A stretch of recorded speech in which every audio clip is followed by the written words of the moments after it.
Imagine if your ancestors visited you in a dream and gave you a second name. Well, that's what happened to me. I stayed up all night watching this documentary about African spirituality and fell asleep right on the couch. I'm one of those people who have vivid dreams about interesting things I had on my mind before bed. In the dream, I was looking at the water in a lake, and instead of my reflection looking back at me, it was my royal Igbo ancestor from 800 years ago.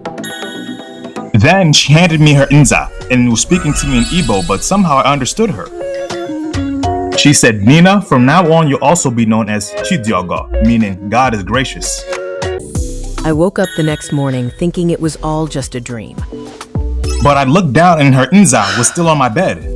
My life started unfolding in unexpected and amazing ways. It's only when I found Chukunonso captures that I learned the powers that the name Chidiogo had given me. Comment manifest if you want to manifest abundance.